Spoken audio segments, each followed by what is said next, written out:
आपण ज्यावेळेस 11वी मध्ये आपल्या पाल्याचं ऍडमिशन घेतलं त्यावेळेस काहीतरी विचार करूनच तुम्ही त्याला सायन्सला टाकलेलं आहे, आर्ट्सला टाकलेलं आहे किंवा कॉमर्सला टाकलेलं आहे.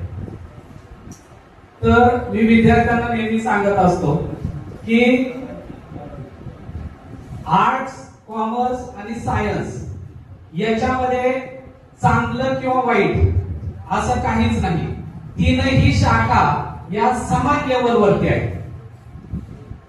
तुम्हाला कदाचित माहित असेल किंवा नसेल, परंतु आपल्या देशामध्ये जेवढे शासकीय अधिकारी आहेत, तहसीलदार असतील, PSI असतील, IAS अधिकारी असतील किंवा IPS अधिकारी असतील, याच्यामध्ये आतापर्यंत जाऊ शकतो. आर्मी मध्ये सुद्धा तो सेकंड लेफ्टनंट पर्यंत जाऊ शकतो.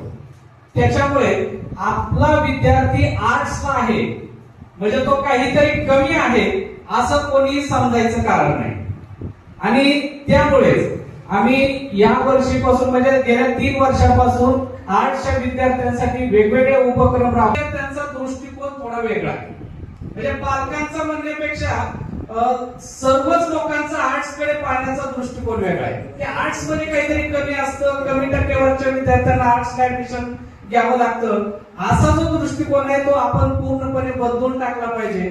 त्यावेळेस पासून आम्ही आर्ट्स शाखेसाठी वेगवेगळ्या प्रकारचे उपक्रम राबवले. विद्यार्थ्यांना जसं शक्य होईल तसं मार्गदर्शन करण्याचा प्रयत्न केला आणि गेल्या वर्षी ती संख्या 206 वरती गेली. या वर्षी ती संख्या 230 वरती आहे. श्रीगोंदा तालुक्यामध्ये सर्वात जास्त आर्ट्स ऍडमिशन आपल्या कॉलेजला झालेले आणि विशेष म्हणजे रयतच्या जेवढ्या शाखा आहेत तेवढ्या शाखेमध्ये श्रीरामपूर नंतर 2 नंबर शाखा आपली आहे की ज्याच्यामध्ये आर्ट्सचे सर्वात ऍडमिशन झालेले आहे.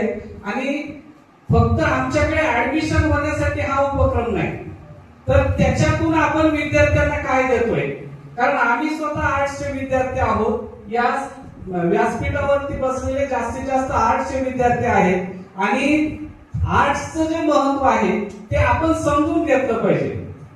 तुम्हाला या ठिकाणी सांगू इच्छितो की मुंबईचं मिठीबाई कॉलेज म्हणून सर्वात फेमस कॉलेज आहे. पुण्याचं फर्ग्युसन कॉलेज, FC कॉलेज, या कॉलेजमध्ये आर्ट्सला ऍडमिशन घ्यायचं असेल तर या वर्षीचा कट ऑफ तिथला 98% आहे. म्हणजे शेवटचा विद्यार्थी 98 चा.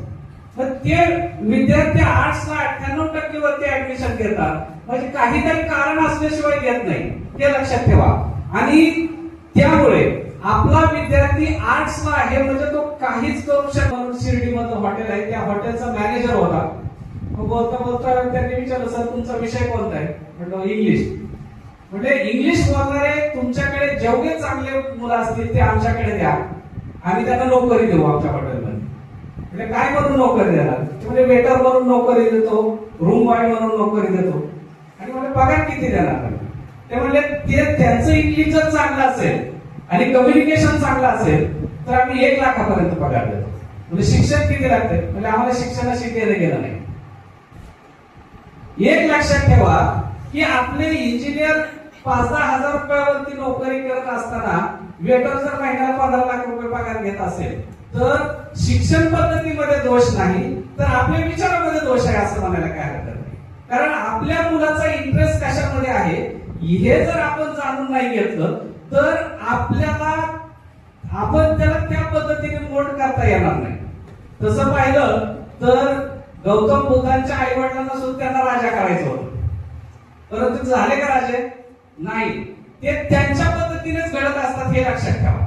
आपण जर ओढून ताणून त्यांना एका क्षेत्रामध्ये नेण्याचा प्रयत्न केला तर आपला प्रयत्न हा फेल झालेला दिसतो. आणि ही तुमचीच गोष्ट नाही की माझी गोष्ट आहे, सर्वांचीच गोष्ट आहे. पालक म्हणून आपल्याला आपल्या मुलाला एक लेबल लावायचं असतं आणि ते लेबल लावलं की त्या गोष्टी झालेल्या असतात.